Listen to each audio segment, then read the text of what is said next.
started running experiments. So they really didn't need it. The variation that we have here, but all data and nobody else did, that was publicly available. But then we've increasingly moved to something we could move towards more interest in learning about policy effectiveness.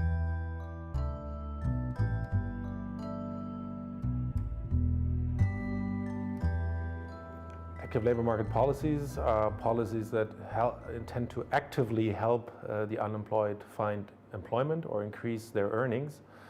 They're called active as a complement to passive policies. Passive policies meaning income replacement policies like unemployment benefits.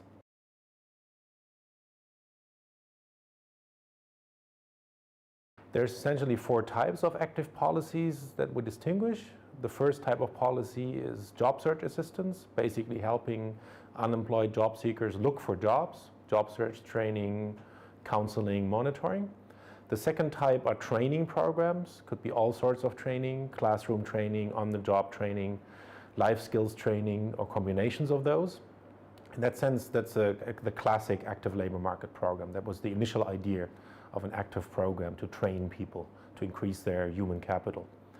The third type of program are incentives to the private sector, where you want to alter either firm or worker behavior, meaning you give a subsidy to a firm that the firm employs an unemployed person, or you give, for instance, a startup grant to an unemployed person so that they start up their own business. And the fourth type is public employment, so public works programs, direct employment in the public sector.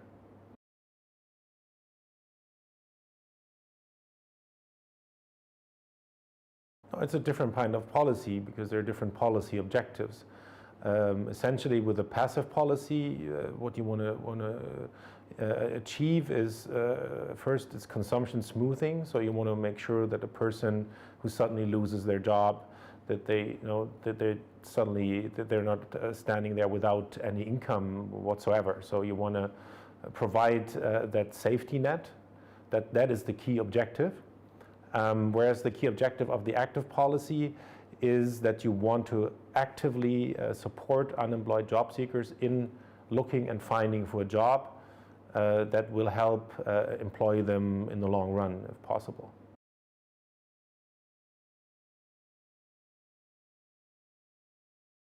Training programs tend to be the most effective, especially in the long run, because they help people accumulate human capital. Sometimes that doesn't have an immediate short-term effect, but in the long run, even years later, we can see how that increased human capital helps people find better jobs, achieve higher earnings. Public works, typically public employment doesn't really help any unemployed, also the youth into jobs. Job search assistance can be effective in the short run because it quickly helps people look for jobs, find a job. We're not very clear on the long-term effects. And the wage subsidy programs, they also create strong incentives to employ youth. So in that sense, they can be effective. Unfortunately, we know very little about whether this employment maybe displaces other employment. So that those who are subsidized substitute for some other people who would have been employed in the absence of the policy. So that would essentially mean that the policy is not successful. I think the bottom line is that it puts a lot of emphasis on the importance of training programs and the importance of human capital formation, especially in the long run, where if we teach people vocational skills, work practice, and life skills, this is something that will always be useful.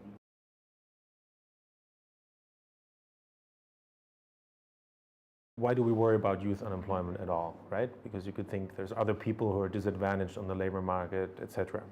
Why not look at, I don't know, adult or older workers' unemployment and help them?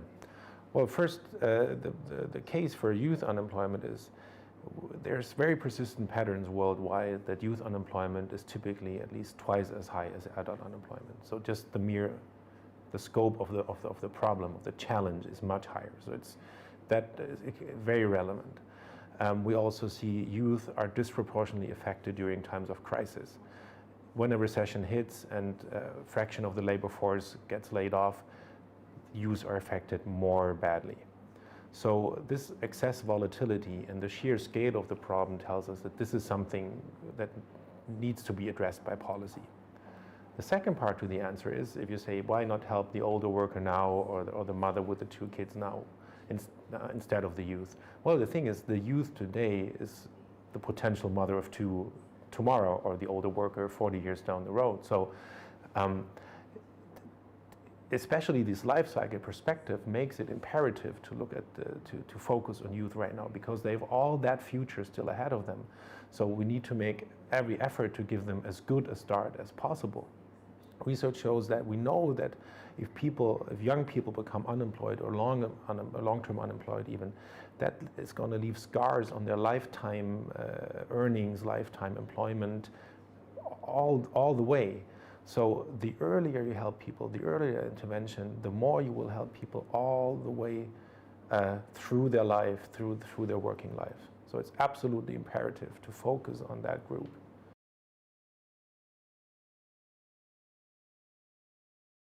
In the OECD, we often find youth programs in general not to be too effective.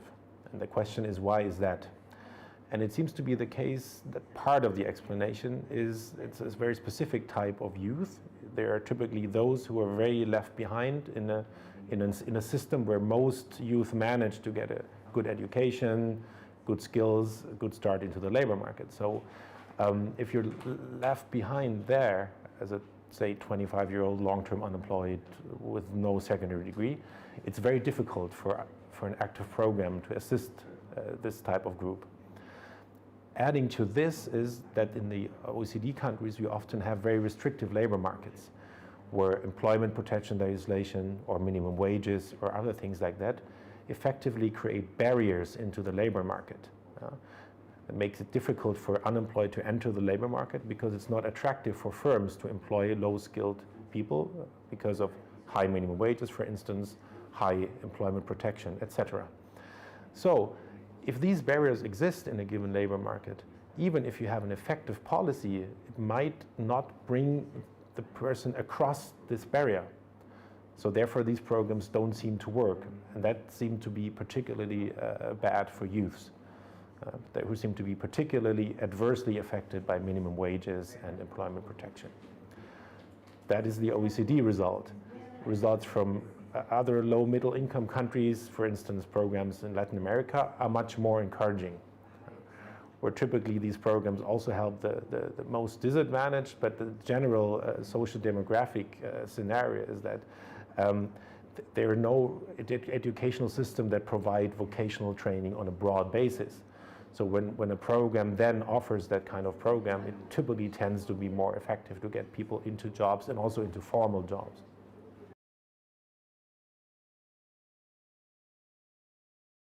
The ETF partner countries, we found in our project that they're at different stages of developing their employment policies or things like national employment strategies.